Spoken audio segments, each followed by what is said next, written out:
कम salary के साथ निवेश के नाम पर मोटी रकम जमा करना बहुत मुश्किल काम होता है। इसलिए ज़्यादातर लोगों को ऐसी स्कीम की तलाश रहती है जिसमें वो हर महीने थोड़ा थोड़ा ही करके लेकिन निवेश के नाम पर पैसा जमा कर सकें। अगर आप भी ऐसा ही कोई ऑप्शन ढूंढ रहे हैं तो आप रिकरिंग डिपॉजिट, जिसे आरडी भी कहते हैं, उस पर विचार कर सकते हैं। आरडी में हर महीने थोड़ा थोड़ा जमा करके आप एक समय के बाद बड़ी रकम तैयार कर सकते हैं। आरडी की खास बात यह है कि इस पर मिलने वाला ब्याज पहले से ही तय होता है। आरडी में निवेश करने के कई और भी बड़े फायदे हैं, चलिए उनके बारे में विस्तार से जानते हैं। आरडी में छोटी अवधि से लेकर के लंबी अवधि तक के लिए निवेश किया जा सकता है। उदाहरण के तौर पर आरडी में 1 साल से लेकर 10 साल तक निवेश का विकल्प मिलता है। ये बिल्कुल एक गुल्लक की तरह है। जैसे बचपन में अपने पेरेंट्स या फिर रिश्तेदारों से मिले पैसे को हम गुल्लक में जमा कर देते थे और कुछ महीनों बाद हमारे पास काफ़ी पैसा इकट्ठा हो जाता था, ठीक वैसे ही आरडी बड़ी बचत में आपकी मदद कर सकता है।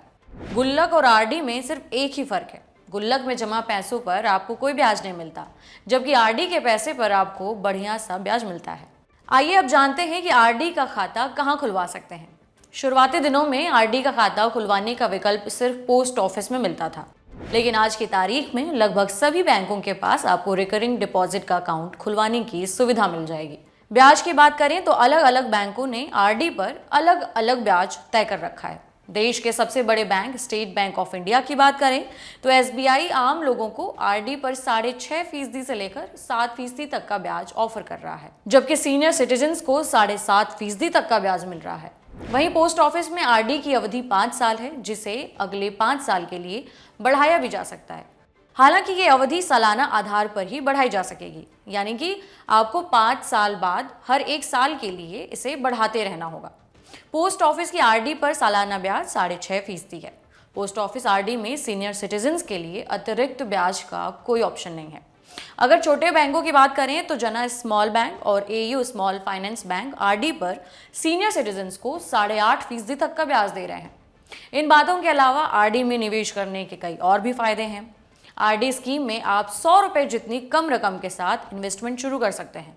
आरडी पर कई बैंक लोन की सुविधा भी देते हैं और इसके अलावा आरडी में एक या एक से ज्यादा अकाउंट खोलने का भी ऑप्शन आपको मिलेगा। पेरेंट्स अगर चाहें तो अपने छोटे बच्चे के नाम पर भी आरडी अकाउंट खुलवा सकते हैं। अब टैक्स का गणित भी समझ लेते हैं। रिकरिंग डिपॉजिट पर 40,000 रुपए तक के ब्याज पर कोई टैक्स नहीं लगता है। वहीं सीनियर सिटीजन्स के लिए ये जो छूट की सीमा है वो 50,000 रुपए तक है। अगर ब्याज से कमाई इस सीमा से ऊपर गई तो आपको 10% टीडीएस देना पड़ेगा। उम्मीद करते हैं कि रिकरिंग डिपॉजिट से जुड़ी यह जानकारी आपको काफी पसंद आई होगी। आपके लिए ये जानकारी जुटाई थी हमारे साथी प्रदीप यादव ने। मैं हूं उपासना। पर्सनल फाइनेंस से जुड़े वीडियोस के लिए देखते रहें द लल्लन टॉप। शुक्रिया।